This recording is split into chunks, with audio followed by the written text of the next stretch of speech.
Hello, hello à toutes, hello à tous. J'espère que vous allez bien, j'espère que vous avez passé une belle journée. Pour ceux qui ne me connaissent pas, je suis Stéphanie Loyer, je suis la fondatrice, j'en perds mes mots, j'ai trop froid. Je suis la fondatrice de Raise Yourself, que j'ai créé il y a 5 ans maintenant. Et j'accompagne mes clients et mes clientes à réaliser leurs ambitions pro et perso.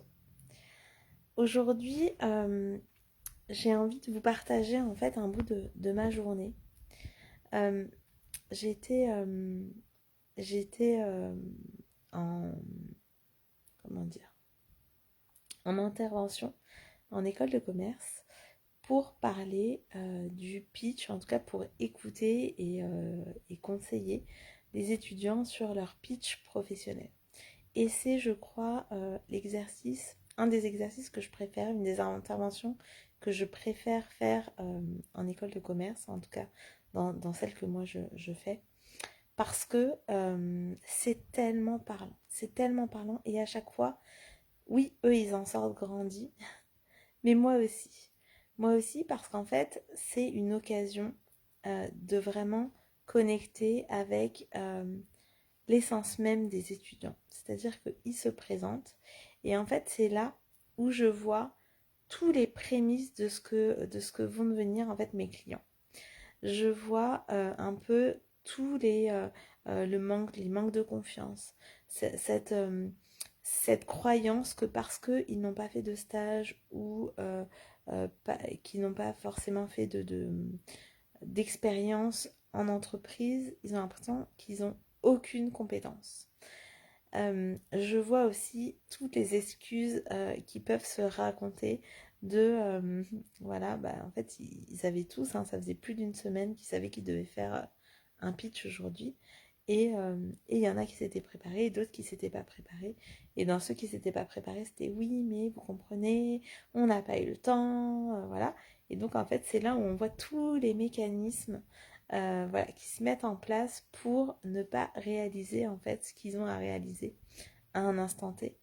Et c'est magique. C'est magique pourquoi? Parce que en fait déjà c'est un vrai cadeau pour eux de pouvoir faire ça à cette étape de leur parcours, de pouvoir créer cet entraînement un peu en blanc de ce qu'ils vont pouvoir améliorer quand ils vont se présenter, soit un entretien d'embauche, mais pas seulement, ça peut être aussi à trouver des partenariats, parce qu'en fait là en l'occurrence c'était la majeure du parcours entrepreneurial et associatif, donc il y avait des étudiants qui étaient déjà dans l'entrepreneuriat ou dans le milieu associatif.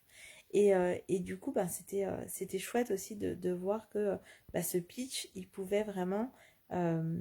pourra les aider à trouver des partenaires, à trouver des mécènes, à trouver des fonds en fait pour leur projet. Et en fait, j'adore ça. J'adore être à ce moment-là, être en fait entre le moment où ils sont d'un côté euh, du pont et qui veulent en fait traverser ce pont-là.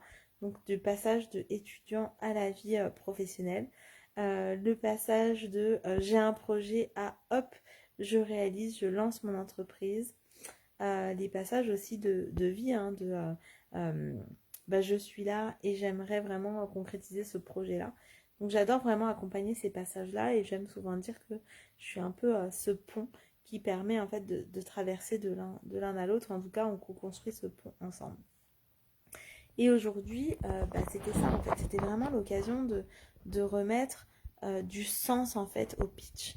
Le pitch, qu'est-ce que c'est? C'est savoir se présenter ou présenter quelque chose, un projet, en un temps réduit. Donc souvent on dit le pitch elevator, c'est voilà, en moins de 2 minutes parce qu'on est censé, quand on est dans un ascenseur, pouvoir se présenter. Là en l'occurrence, ils avaient 5 minutes et en fait, au début des présentations, on leur expliquait les règles du jeu, l'intention en fait du pitch. Donc l'intention c'était qu'à la fin du pitch, à la fin des 5 minutes, on devait savoir qui ils étaient. Donc ça voulait dire qu'ils devaient vraiment parler d'eux, ou en tout cas incarner réellement qui ils étaient, même sans forcément le dire. Parler de leur parcours déjà effectué et après nous dire un peu bah, quels étaient les next steps pour eux. Et c'était très varié. Mais justement, en fait, c'était très varié. Et c'est ça que j'adore aussi, c'est que j'adore la diversité. La diversité, c'est quelque chose enfin, voilà, qui est vraiment très, très ancré en moi. Et j'adore pouvoir voir ça. C'est-à-dire que là, bah, ils sont tous en école de commerce. Donc potentiellement, ils pourraient avoir tous à peu près le même parcours. Et sur il y avait combien de candidats? 14, oui, sur la vingtaine de candidats en fait que j'ai vu, enfin d'étudiants que j'ai vu aujourd'hui, il n'y a pas un parcours qui se ressemblait. Pas un, mais pas un en fait. Donc sur les 20, il y avait vraiment 20 personnalités différentes, 20 approches différentes, 20 accroches différentes. Même quand c'était une accroche ou c'était une citation qui est hyper connue ou que je m'attendais en fait à entendre aujourd'hui et que j'ai entendu. Mais en fait, je l'ai entendu que 2 fois sur les 20. Et en fait, la deuxième fois, c'était pour dire, bah voilà, donc il y avait cette accroche-là qui était que cette citation de Confucius que si on trouve un travail qui nous plaît, on n'aura pas à travailler tout le reste de notre vie. Et en fait, il y a un des candidats qui a dit, en fait, voilà, mais moi, je le prends pas de la même manière que les autres. Et là, du coup, il a commencé à me parler de sa singularité. Et en fait, tout en lui euh, incarnait finalement cette singularité-là qui faisait qu'il était un peu à part, un peu décalé par rapport à tous les autres candidats qu'on a pu avoir. Donc en fait, l'idée, c'était vraiment de rappeler, donc si vous avez un pitch à faire, euh, se rappeler de quelle est l'intention de ce pitch-là. Est-ce que l'intention, c'est, souvent quand c'est sur des temps courts comme ça, est-ce que l'intention, c'est d'obtenir un rendez-vous? Est-ce que l'intention, c'est d'obtenir un rendez-vous peut-être téléphonique ou un rendez-vous physique? Est-ce que l'intention, c'est d'être recruté? Est-ce que l'intention, c'est d'être mis en contact avec quelqu'un? Est-ce que l'intention, c'est de trouver un partenaire? Est-ce que l'intention, c'est de vendre quelque chose? Donc vraiment, de se poser la question de, ok, c'est quoi mon intention là en faisant ça? Et pareil, en fait, ça marche aussi pour les posts qu'on crée sur les réseaux sociaux, c'est ok, c'est quoi mon intention dans tout ça? Voilà, et des fois, l'intention, c'est de partager des choses qui nous tiennent à cœur, hein. C'est de diffuser notre message. Ça peut être ça l'intention, mais vraiment d'être vraiment au clair sur pourquoi je fais les choses. Donc ça, c'est la première étape. Évidemment, la deuxième étape, c'est bah, qui fait aussi partie un peu de cette première étape, c'est évidemment que je prépare en fait mon pitch. Évidemment que quand j'ai envie d'obtenir quelque chose, je me prépare à l'avance. Ça va de pair avec euh, tout ce qui va être flexibilité dans le discours. Donc, je n'apprends pas par cœur mon pitch parce que sinon, à la moindre phrase ou au moindre truc qui va me dévier en fait de mon pitch, je vais me sentir perdue. La moindre question, bah, je vais pas savoir répondre, ça va complètement me perturber. Donc, j'apprends pas mon pitch par cœur. Par contre, je connais les 2-3 points principaux avec lesquels je veux que la personne reparte absolument. Et au-delà de ça, faut laisser place à j'allais dire à l'interprétation. C'est pas à l'interprétation, c'est à la. Ah, je perds mes mots ce soir. À l'improvisation, voilà. Laisser place à l'improvisation. Mais ça, l'improvisation, en fait, on est d'autant plus. On est d'autant meilleur en fait en improvisation qu'on a répété en fait avant. C'est-à-dire que qu'on a déjà fait ça, qu'on est en confiance. Donc un pitch, bah oui, ça se prépare. Et d'ailleurs, tous ceux qui sont venus avec un pitch qui n'était pas préparé, bah en fait, ils l'ont vu tout de suite. Ça s'est vu tout de suite parce qu'on ne peut pas mentir. Sur un pitch de 2-3 minutes, en fait, on va vraiment à l'essentiel. Et en fait, c'est vraiment une connexion hyper rapide où on arrive à capter mais tellement de choses. On capte le stress, on capte ce que on veut absolument pas que la personne voit de nous. Bah, la personne, elle le capte direct parce que c'est des choses qu'on a envie de cacher.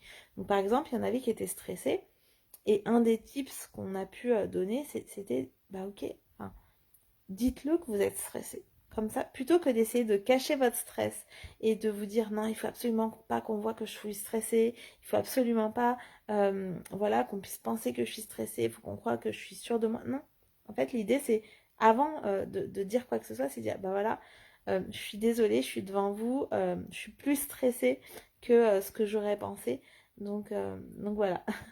Donc je pose ça là et maintenant je peux commencer. Et en fait, le fait de poser ça là, d'assumer pleinement toutes les parties de nous qu'on ne veut pas forcément que les autres voient. Des fois, ça passe par le dire, comme je le dis là, et des fois, ça passe par déjà l'assumer et de se dire que finalement, même si la personne le voit, c'est pas grave. Et donc, dans la posture, ça change tout.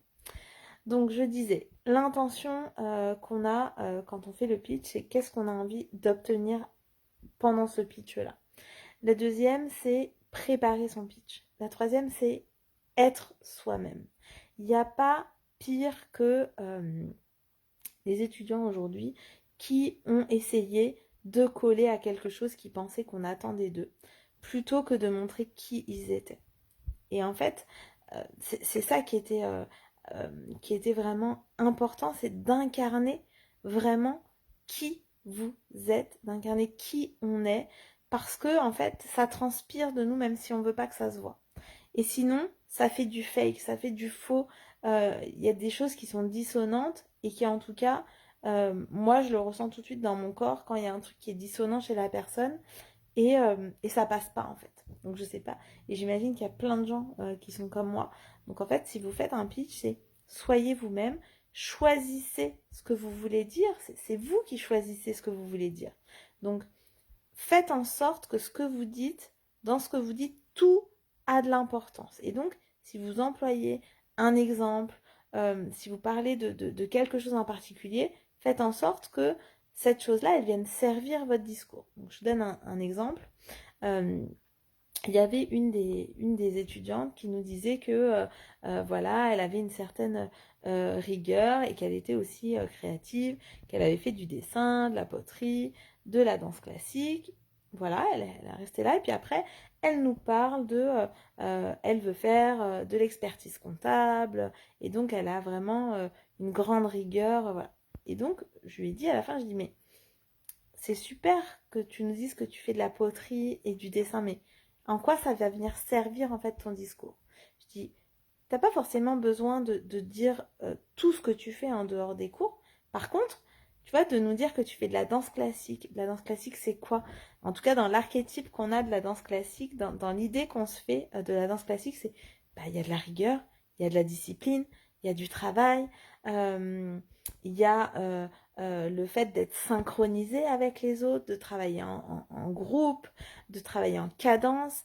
Et bien tout ça, en fait, ça donne toutes les compétences qu'il faut finalement pour être expert comptable. Enfin, en tout cas, ça en donne déjà beaucoup. Donc en fait, c'est choisir les exemples qui vont venir vraiment nourrir vos intentions. Et pas de prendre des exemples juste comme ça pour les dire, pour meubler ou pour placer le maximum de choses, ça n'a aucun intérêt. L'idée c'est ok, dans ce temps imparti qui est assez court, comment les exemples que vous choisissez vont être ceux qui vont venir servir votre discours et vos intentions.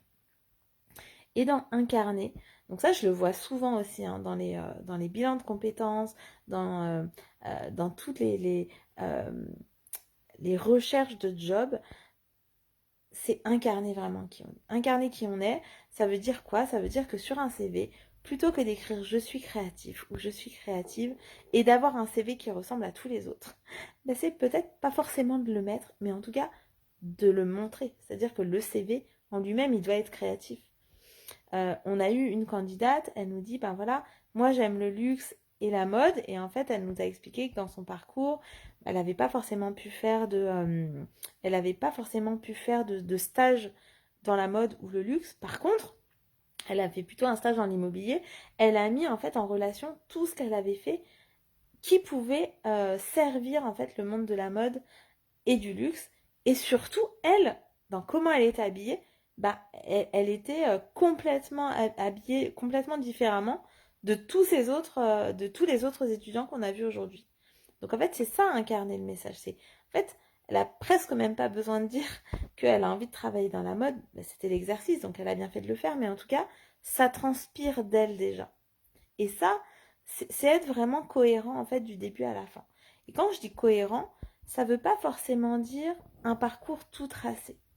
La plupart des personnes qu'on a vues aujourd'hui, ils n'avaient pas des parcours classiques comme on peut dire, ou typique. On dit maintenant, voilà, j'ai un parcours atypique, il y en a de plus en plus.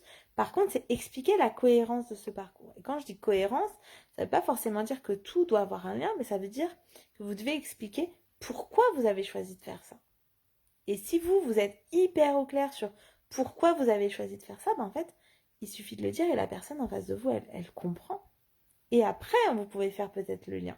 Mais en tout cas, il ne s'agit pas forcément voilà, de dire ça ou de dénigrer, de dire, bon, bah, je sais, ça peut paraître incohérent, mais non, en fait, mettez l'accent. En 5 minutes, il n'y a pas beaucoup de temps, donc c'est mettre l'accent sur pourquoi vous avez fait les choses, sur le fait que ça a un sens que vous ayez fait ça, comme ça, que peut-être vous ne l'avez pas vu au début, mais que maintenant, en fait, tout se met bout à bout pour vous emmener à quelque chose.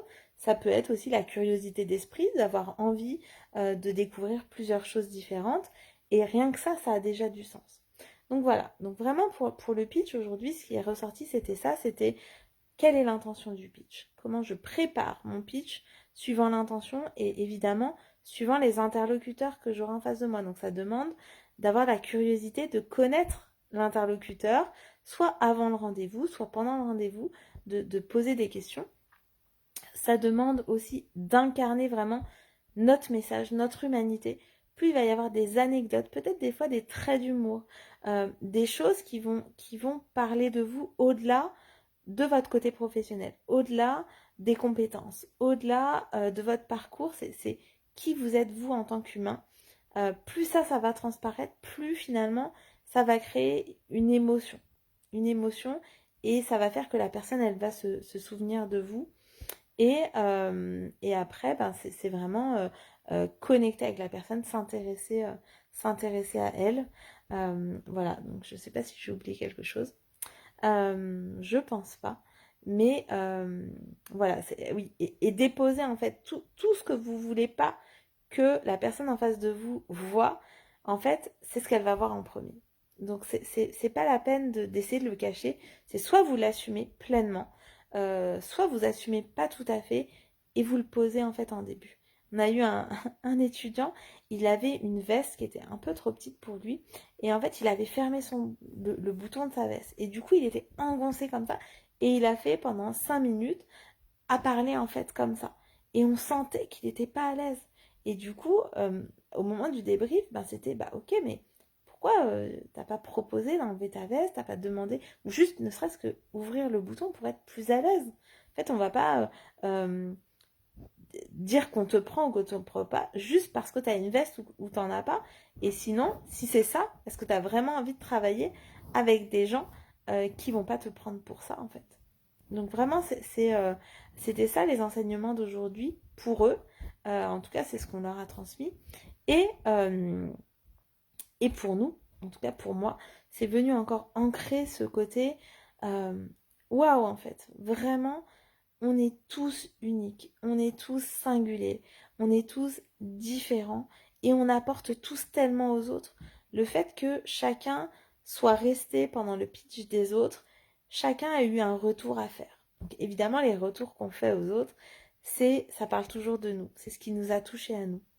Mais du coup, ça a permis en fait à tout le monde de se rendre compte que ah ouais, ben en fait le parcours que eux croyaient un peu bof, un peu bateau, un peu voilà, ben en fait chacun avait des retours à donner. Comme eux, ils avaient des retours à donner à tous les autres parce qu'en fait, dans chacun des parcours, il y avait des effets waouh que soi-même on ne peut pas forcément voir ou en tout cas on n'a pas pris l'habitude de voir. Donc voilà mon partage pour vous aujourd'hui. Si un jour vous avez besoin de faire un pitch, mais encore une fois, ça marche aussi pour les posts que vous faites sur les réseaux. C'est demandez-vous dans quel but vous les faites. Des fois, c'est juste le but, c'est juste se faire plaisir hein, et ça suffit. Mais voilà, mais quand vous attendez quelque chose en fait de quelqu'un, bah, c'est prendre en compte en fait l'autre. Le toucher en fait dans votre humanité, incarner vraiment qui vous êtes et, et voilà en fait et laisser après venir et ce qui vient pas à vous en étant vous-même bah, en fait c'est des choses qui auraient été forcées, c'est des choses où peut-être vous auriez perdu du temps, Donc peut-être ça va prendre plus de temps au départ parce qu'il y aura peut-être moins de monde qui va venir à vous si vous vous montrez tel que vous êtes, encore que je suis pas sûre, je pense plutôt l'inverse, mais mettons. Mais en tout cas, les personnes qui viendront vous voir, bah, ce sera les vraies personnes avec lesquelles vous avez envie de travailler. Ce sera celles qui vont vous faire gagner un temps fou parce que c'est celles qui seront vraiment en accord avec qui vous êtes, vous, et c'est ça qui compte en fait. C'est vraiment que ça qui compte, sinon on aura l'impression de devoir mettre un masque toute notre vie et de porter un masque en permanence en fait, bah, c'est juste épuisant. C'est juste épuisant et en fait on n'a pas envie de s'épuiser, au contraire. Donc voilà, moi ça me rend toujours hyper enthousiaste de participer à ça, euh, de pouvoir semer ces graines-là dès ce moment-là. Et même encore une fois avant, hein, si vous me suivez, vous savez que j'interviens auprès aussi des adolescents euh, et auprès des enfants, enfin en tout cas à commencer par les miens déjà. Mais vraiment, c'est intervenir, planter des graines en fait à chaque niveau de la vie pour se dire que ben oui en fait, nos parcours ils sont incroyables tels qu'ils sont. Euh, on a beaucoup de choses à apporter en fait aux autres. C'est juste que souvent on voit pas les personnes à qui on a apporté. On voit les personnes à qui on voudrait apporter dans l'absolu avec notre ego, mais qu'on ne voit pas déjà toutes les personnes qui sont là autour de nous et à qui on peut déjà apporter énormément. Si le livre qui a été publié l'année dernière, que j'ai écrit du coup il y a maintenant 2 ans, euh, si je devais le publier en fait aujourd'hui, il n'aurait plus rien à voir. Mais en fait, ça voudrait dire que je l'aurais jamais publié parce qu'en fait, je suis en constante évolution. Par contre, je fais confiance que ce que j'ai écrit à ce moment-là, bah, ça peut venir déjà aider toutes les personnes qui sont dans ces situations-là où moi j'en étais il y a quelques années en arrière. Parce qu'on a tous en fait des niveaux d'évolution qui sont différentes et peut-être que les personnes qui en sont là aujourd'hui, elles ont déjà beaucoup avancé sur plein d'autres sujets sur lesquels moi je suis jamais allée. Donc en fait, c'est pas se juger les uns par rapport aux autres, c'est pas se comparer, c'est juste se dire bah moi je suis sur mon chemin et sur mon chemin j'ai envie d'évoluer et du coup bah j'avance en fait à chaque étape. Et le pitch c'est un super exercice pour ça parce que ça permet de venir remettre à jour en fait en permanence, voilà, donc de le faire régulièrement, ça permet de venir vraiment remettre à jour la version de nous qu'on a envie d'être aujourd'hui, tout ce qu'on a accompli jusqu'ici et bah, ce qu'on a envie d'accomplir demain. Donc c'est vraiment un super exercice. Si vous avez à le faire pour le boulot, bah faites-le. Et si vous n'avez pas à le faire ni pour un partenariat, ni pour quoi que ce soit, faites-le déjà pour vous parce que ça permet de vraiment ancrer tout le chemin parcouru et de venir réactualiser en fait sa vision et la partager. Merci de m'avoir écouté jusqu'ici. Si ce live résonne pour vous, faites confiance qu'il va résonner pour plein de personnes autour de vous. Donc n'hésitez pas à être vous-même cette graine qui va planter d'autres graines en partageant cette vidéo pour que tout le monde entende ça, tout le monde entende ce message que tout est possible, peu importe d'où on part, que chaque histoire en fait a son importance, a de la valeur et ce qui a encore plus de valeur c'est vraiment tout ce qu'on va choisir d'en faire à partir de maintenant. Et je crois que ce live il parle de ça, d'être vraiment qui on est, d'incarner vraiment qui on est pour toucher encore un maximum de personnes en fait de la meilleure des manières. Je vous laisse avec ça ce soir. Je vous souhaite une merveilleuse soirée. Je vous retrouve demain pour la suite de ce défi 365 jours de live. Et bah, surtout prenez soin de vous. Je vous embrasse très fort. À demain.